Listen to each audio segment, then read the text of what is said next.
നമസ്കാരം. ഇതിഹാസവാചാൽ ഇന്നത്തെ എപ്പിസോഡിലേക്ക് എല്ലാവർക്കും സ്വാഗതം. നമ്മൾ ഇന്ന് സംസാരിക്കാൻ പോകുന്നത് ശിവപുരാണത്തിനെ കുറിച്ചാണ്. ശിവപുരാണത്തിൻ്റെ മഹാത്മ്യത്തിനെ കുറിച്ചാണ് പറയാൻ പോകുന്നത്. ശിവപുരാണം എന്ന് പറഞ്ഞാൽ ഏറ്റവും ബുദ്ധിമുട്ടുള്ള പുരാണമാണ്.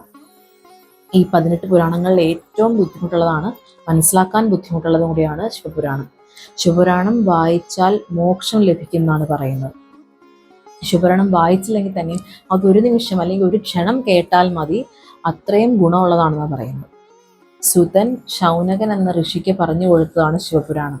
ശൗനകൻ സുതനോട് ചോദിക്കുകയാണ്, എങ്ങനെയാണ് ശിവനെ പ്രാപിക്കേണ്ടത്, എങ്ങനെയാണ് മോക്ഷം ലഭിക്കേണ്ടതെന്ന് ചോദിക്കുകയാണ്. അപ്പോൾ പറഞ്ഞു കൊടുക്കുകയാണ്, ശിവന്റെ പുരാണം വായിച്ചാൽ മതി, ശിവപുരാണം വായിച്ചാൽ മതി. അങ്ങനെ ശൗനകന് സുതൻ പറഞ്ഞു കൊടുക്കുന്നതാണ് ശിവപുരാണം. ശിവപുരാണത്തിലെ ഒരു കഥയാണ് ഞാൻ ഇന്ന് പറയാൻ പോകുന്നത്, ചഞ്ചുലയുടെ കഥ.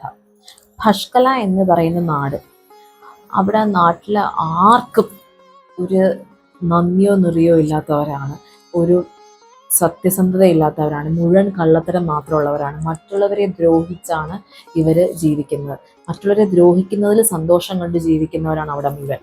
അങ്ങനെ ഒരു ആർക്കും നല്ലത് ചെയ്യാത്ത, ദുഷ്ടത്തരം മാത്രം ചെയ്ത് ജീവിക്കുന്ന കുറച്ച് പേരാണ് ഈ ഭഷ്കല എന്ന് പറഞ്ഞ സ്ഥലത്തുള്ളത്. അവിടെ ബിന്ദുകൻ എന്ന് പറഞ്ഞ ഒരു ബ്രാഹ്മണൻ ഉണ്ടായിരുന്നു. മഹാദുഷ്ടനും വൃത്തികെട്ടവനുമായിട്ടൊരു ബ്രാഹ്മണനായിരുന്നു അയാൾ. ബ്രാഹ്മണന്മാരുടെ ഒരു പ്രവൃത്തിയും കാണിക്കാത്ത ഒരാളായിരുന്നു അയാൾ. ദുഷ്ടത്തരം മാത്രമേ ചെയ്യുള്ളൂ, മറ്റുള്ളവരെ ഉപദ്രവിക്കുക, അങ്ങനെയാണ് അയാൾ സമ്പത്ത് നേടിയിരുന്നത്. എല്ലാവരെയും ഉപദ്രവിച്ചാണ് അയാൾ ജീവിച്ചിരുന്നത്. അയാൾക്ക് സ്വന്തം ഭാര്യയോട് പോലും സ്നേഹം ഉണ്ടായിരുന്നില്ല. അയാളുടെ ഭാര്യയുടെ പേരായിരുന്നു ചഞ്ചുല. അപ്പോൾ ഇയാൾക്ക് ഒരു ധർമ്മവും ഇല്ല, ഒന്നുമില്ല. ഇയാൾക്ക് മറ്റുള്ള സ്ത്രീകളോടാണ് താല്പര്യം. സ്വന്തം ഭാര്യയൊന്നും തിരിഞ്ഞു പോലും നോക്കില്ല ഇയാൾക്ക് ഭാര്യയുടെ ഒരു താല്പര്യവും ഇല്ല. അങ്ങനെ അയാൾ ജീവിക്കുകയാണ്. കുറേ വർഷങ്ങൾ കഴിഞ്ഞു. ഇയാൾക്കൊരു പരസ്ത്രീയിൽ താല്പര്യം ഉണ്ടാവുകയാണ്. അയാൾ അങ്ങനെ അവരുടെ കൂടെ ജീവിക്കാൻ തുടങ്ങി. അപ്പോൾ അപ്പോഴും ചഞ്ചുല ധർമ്മം വിടാതെ ജീവിക്കുകയാണ്. കാരണം എനിക്ക് ഭർത്താവുണ്ടല്ലോ, അപ്പോൾ ഭർത്താവ് അത് ചെയ്താലും ഞാനത് ചെയ്യരുതെന്ന് പറഞ്ഞ് ചഞ്ചുല ജീവിക്കുകയാണ്. കുറേ വർഷങ്ങൾ കഴിഞ്ഞു. ചഞ്ചുലയ്ക്ക് പ്രായമാവാൻ തുടങ്ങി. ബിന്ദുവിന് ഒരു താല്പര്യമില്ല ചഞ്ചുലയോട്. ചഞ്ചുലയും തിരിഞ്ഞു പോലും നോക്കുന്നില്ല. അവസാനം സഹികെട്ട് മടുത്തു ചഞ്ചുല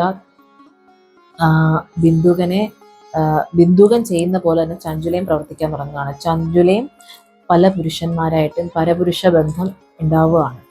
അങ്ങനെ പല ആണുങ്ങളായിട്ടും ചഞ്ചുലയ്ക്ക് ബന്ധം വരികയാണ്. അപ്പം ചഞ്ചുല അങ്ങനെ സ്വൈരിണിയായി മാറുകയാണ്. സ്വൈരിണി എന്ന് പറഞ്ഞാൽ ഒരേ വർണ്ണത്തിലുള്ള ആണുങ്ങളോട് ബന്ധം പുലർത്തുന്ന സ്ത്രീകളെയാണ് സ്വൈരിണി എന്ന് പറയുന്നത്.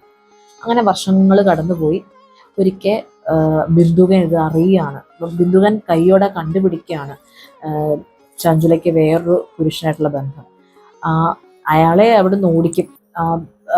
പുരുഷനെ അവിടെ നിന്ന് ഓടിച്ചിട്ട് ചഞ്ചുല ഇയാൾ ഒരുപാട് ഉപദ്രവിക്കും. അപ്പോൾ ചഞ്ചുല ചോദിക്കുകയാണ്, എനിക്ക് മറ്റുള്ള ആണുങ്ങളുടെ ബന്ധം ഉണ്ടായി എന്താ കുഴപ്പം, നിങ്ങൾക്ക് പല സ്ത്രീകളായിട്ടും ബന്ധമല്ലേ, അപ്പോൾ എനിക്ക് എന്തുകൊണ്ട് ഇത് ഉണ്ടായിക്കൂടാന്ന് ചോദിക്കുകയാണ്. അപ്പം ബിന്ദുകൻ പറയും, ശരി എനിക്ക് ആയിക്കോ, എനിക്ക് കുഴപ്പമൊന്നുമില്ല, പക്ഷെ സ്വത്ത് മുഴുവൻ നീ എനിക്ക് തന്നിട്ട് നീ എന്താ ആച്ചാ ചെയ്തോളാൻ പറയാം. അപ്പോൾ ചഞ്ചുല പറയാം, ശരി സ്വത്ത് മുഴുവൻ നിങ്ങൾക്ക് തരാം, എനിക്ക് വേണ്ട നിങ്ങൾ സ്വത്തൊന്നും, എനിക്കിഷ്ടമുള്ള രീതിയിൽ ജീവിക്കണം എന്ന് പറയാണ്. അങ്ങനെ സ്വത്ത് മുഴുവൻ കൊടുത്തിട്ട് ചഞ്ചുലയ്ക്ക് ഇഷ്ടമുള്ള രീതിയിൽ ജീവിക്കുകയാണ്. അത് ചഞ്ചുല പരപുരുഷ ബന്ധം മാത്രമല്ല, പല മോശ സ്വഭാവങ്ങളും ചഞ്ചുലയ്ക്ക് വരികയാണ്. മറ്റുള്ളവരെ ഉപദ്രവിക്കാൻ തുടങ്ങുക, ദ്രോഹിക്കാൻ തുടങ്ങുക. ചഞ്ചുലയുടെ സ്വഭാവവും ബിന്ദുകൻ്റെ പോലെ തന്നെ മോശമാവുകയാണ്. ബിന്ദുകനും അങ്ങനെ തന്നെ ജീവിക്കുകയാണ്. വർഷങ്ങൾ കടന്നുപോയി. ബിന്ദുകൻ അവസാനം മരിക്കുകയാണ്. കാരണം ബിന്ദുകൻ്റെ സ്വത്തെല്ലാം ഇല്ലാതാവും, മറ്റുള്ള ആ സ്ത്രീകൾ കൊണ്ടുപോവാണ്. ഒറ്റയ്ക്ക് കിടന്ന് ബിന്ദുകൻ മരിക്കും. ബിന്ദുകൻ മരിച്ചു കഴിഞ്ഞിട്ടും ചഞ്ചുലയ്ക്ക് വ്യത്യാസമൊന്നുമില്ല. ചഞ്ചുല അതുപോലെ ദുഷ്ടത്തരം ചെയ്തൊക്കെ ജീവിക്കുകയാണ്. പരപുരുഷ ബന്ധമായിട്ടും പല ദുഷ്ടത്തരങ്ങളും ചെയ്ത് അതുപോലെ വർഷങ്ങളോളം ജീവിക്കുകയാണ്. അപ്പോൾ കുറച്ച് വർഷം കഴിഞ്ഞ് ചഞ്ചുല ബന്ധുക്കളുടെ കൂടെ ഒരു അമ്പലത്തിൽ ചെല്ലുകയാണ്. അമ്പലത്തിൽ ചെല്ലുമ്പോൾ ചഞ്ചുല കേൾക്കുകയാണ്, ശിവപുരാണം വായിക്കുന്ന ഒരു ബ്രാഹ്മണൻ വായിക്കുന്ന കേൾക്കുകയാണ്. പറയണത് എന്താണെന്ന് വെച്ചാൽ, ഇങ്ങനെ ചഞ്ചുല ചെയ്യുന്ന പ്രവൃത്തികൾ ചെയ്ത് ജീവിക്കുന്ന സ്ത്രീകൾ മരിച്ചു കഴിയുമ്പോൾ അവരുടെ ആത്മാവ് യമലോകത്ത് ചെന്ന് ഒരുപാട് വലിയ ദണ്ഡനകൾ അനുഭവിക്കേണ്ടി വരുന്നു. ഇത് കേൾക്കുമ്പോൾ ചഞ്ചുലയ്ക്ക് ആകെ പരിഭ്രമമാവും. ഈശ്വര, ഞാൻ അങ്ങനത്തെ ഒരു സ്ത്രീയല്ലേ, ഞാൻ ചെയ്യുന്ന പോലെ ദുഷ്ടത്തരങ്ങളും പ്രവൃത്തികളൊക്കെ ചെയ്യുന്ന സ്ത്രീകളുടെ ആത്മാക്കൾ ഇത് അനുഭവിക്കണം എന്ന് പറഞ്ഞാൽ. അപ്പോൾ ചഞ്ചുല വേഗം ചെന്ന ബ്രാഹ്മണനോട് ചോദിക്കുകയാണ്, എന്നെ രക്ഷിക്കണം, ഞാൻ എന്താ ചെയ്യേണ്ടത്, എൻ്റെ ആത്മാവിന് മോക്ഷം കിട്ടാൻ എന്താ ചെയ്യേണ്ടതെന്ന് ചോദിക്കുക. പറയാണ്, നീ ഇന്ന് മുതൽ ശിവപുരാണം വായിക്കാൻ, ഇവിടെ നിന്ന് ശിവപുരാണം വായിക്കും, നിനക്ക് മോക്ഷം കിട്ടുമെന്ന് പറയാണ്. അങ്ങനെ ചഞ്ചുല അവിടെ നിന്ന് ശിവപുരാണം വായിക്കാൻ തുടങ്ങി. കുറച്ചു കഴിയുമ്പോൾ ചഞ്ചുലയുടെ രീതികളെല്ലാം മാറുകയാണ്. ചഞ്ചുലയ്ക്ക് ഏത് നേരവും ശിവപുരാണം മാത്രമായി, ഭക്തിയായി, അങ്ങേയറ്റം വലിയ ഭക്തിയായി ചഞ്ചുലയ്ക്ക് കണ്ടാൽ തിരിച്ചറിയാൻ പറ്റാത്ത അവസ്ഥയായി. ചഞ്ചുലെ ദേഹം മുഴുവൻ ഭസ്മം പുരട്ടിയും ജട പിടിച്ച മുടിയൊക്കെ ആയിട്ട് ചഞ്ചുല ജീവിക്കുകയാണ്. അങ്ങനെ വർഷങ്ങൾ കഴിഞ്ഞ് ചഞ്ചുല മരിച്ചു കഴിയുമ്പോൾ ചഞ്ചുലെ ഭഗവാന്റെ ഗണങ്ങൾ വന്ന് കൈലാസത്തിലേക്ക് കൊണ്ടുപോകാം.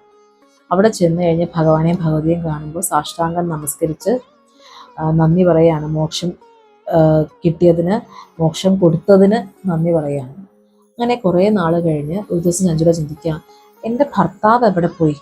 അയാളും ദുഷ്ടത്തരം കാണിച്ച് മരിച്ചതാണല്ലോ, അയാൾ എവിടെ വിചാരിക്കാൻ ചഞ്ചുല നിന്റെ ചെന്ന് പാർവതിയോട് ചോദിക്കുകയാണ്, എവിടെ എൻ്റെ ഭർത്താവ് എവിടെ പോയി, എങ്ങനെയാണ് ഇപ്പോൾ എവിടെയാണെന്ന് ചോദിക്കുമ്പോൾ ഭഗവതി പറയാണ്, ഇത്രയും ദുഷ്ടതരം ചെയ്തുകൊണ്ട് അവനൊരു പിശാചായിട്ട് ഇപ്പോൾ വിന്ധ്യ മലകളിൽ ജീവിക്കുകയാണ്.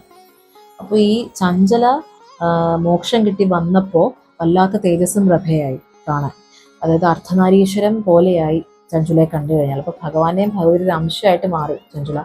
അപ്പോൾ ചഞ്ചുലയ്ക്ക് ഇതേപോലത്തെ ഗുണങ്ങൾ ഭർത്താവിനും വേണമെന്നൊരാഗ്രഹം. അല്ല, എത്ര ദുഷ്ടനായാലും ധർമ്മം ഇല്ലാത്ത ആളായിരുന്നെങ്കിൽ പോലും അയാൾക്കും ഇതൊക്കെ കിട്ടണമെന്ന് ചഞ്ചുലയ്ക്കൊരാഗ്രഹം. എന്നിട്ടപ്പോൾ ഭഗവതി ചോദിക്കുകയാണ്, ഭർത്താവിനെ രക്ഷിക്കാൻ എന്താ ചെയ്യേണ്ടതെന്ന്. അപ്പോൾ ഭഗവതി പറയുകയാണ്, ശിവപുരാണം കേട്ടാൽ മതി, പിശാച് ആയിട്ട് നടക്കുന്ന ഇപ്പോൾ നടക്കുന്ന ഈ ഭർത്താവിന് മോക്ഷം കിട്ടും, അതായത് ബിന്ദുവിന് മോക്ഷം കിട്ടുമെന്ന് പറയുകയാണ്.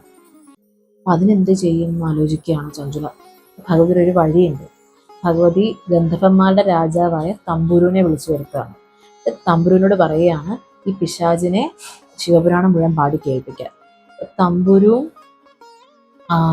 ചഞ്ചുലയും കൂടി ഈ പിശാചിൻ്റെ അടുത്ത് ചെല്ലുകയാണ്. ചെന്നിട്ട് പിശാചിനെ കെട്ടിയിടാണ് തമ്പുരു. എന്നിട്ട് ശിവപുരാണം മുഴുവൻ പാടി കേൾപ്പിക്കുകയാണ്. അപ്പം മുഴുവൻ കേട്ട് കഴിയുമ്പോഴേക്കും ഈ പിശാചിൻ്റെ രൂപമൊക്കെ മാറി ബിന്ദുകൻ ഒരു പഴയ രൂപത്തിനേക്കാളും വലിയ തേജസ്സും പ്രഭയുള്ള രൂപമായിട്ട് മാറുകയാണ്. അതായത് ഭഗവാന്റെയും ഭഗവതിയുടെയും ശിവന്റെയും പാർവതിയുടെയും രൂപം പോലെ, അർദ്ധനാരീശ്വരം പോലെ ആവുകയാണ്. എന്നിട്ട് നേരെ കൈലാസത്തിലേക്ക് ചെല്ലുകയാണ്. ഗണങ്ങൾ വന്ന് കൊണ്ടുപോവുകയാണ്. ഇത്രയും ദുഷ്ടതരം ചെയ്തെങ്കിലും ഭഗവാന്റെ ശിവപുരാണം കേട്ട് മോക്ഷം ലഭിക്കുകയാണ് ബിന്ദുവിന്. അവിടെ ചെന്ന് സാഷ്ടാംഗം ഭഗവാന്റെയും ഭഗവതിയുടെയും മുമ്പിൽ നമസ്കരിക്കുകയാണ്. മാപ്പ് ചോദിക്കുകയാണ് ചെയ്ത തെറ്റുകൾക്കെല്ലാം. എന്നിട്ട് ഭഗവാൻ അനുഗ്രഹിക്കുകയാണ്. പിന്നീട് ഭഗവാന്റെ ഗണത്തിൽ ഒരാളായിട്ട് ജീവിക്കുകയാണ് ബിന്ദുവൻ. അപ്പോൾ ഇതാണ് ശിവപുരാണത്തിൽ പറയുന്നത്. അതായത് എത്ര വലിയ തെറ്റ് ചെയ്താലും എത്ര വലിയ ദുഷ്ടനായാലും അയാൾക്ക് മോക്ഷം ലഭിക്കാൻ ശിവപുരാണം വായിച്ചാൽ മതി. അതായത് അത്രയും മേന്മയേറിയതാണ് ശിവപുരാണം. ഗംഗയിൽ കുളിച്ചാലും രജസൂയ യാഗം നടന്നാലും അശ്വമേധ യാഗം നടത്തിയാലും ഒന്നും കിട്ടാത്ത ഗുണങ്ങളാണ് ശിവപുരാണം വായിക്കുമ്പോൾ ഒരാൾക്ക് ഉണ്ടാവുന്നത്. ഒരാൾ വായിച്ചാൽ ആ കുടുംബത്തിലുള്ളവർക്ക് കൂടി അതിൻ്റെ ഗുണം കിട്ടുമെന്നാണ് പറയുന്നത്. അപ്പം അതാണ് ശിവപുരാണത്തിൻ്റെ മേന്മ. അപ്പം നമുക്കിനി അടുത്ത എപ്പിസോഡിൽ കാണാം. അതുവരെ നന്ദി, നമസ്കാരം.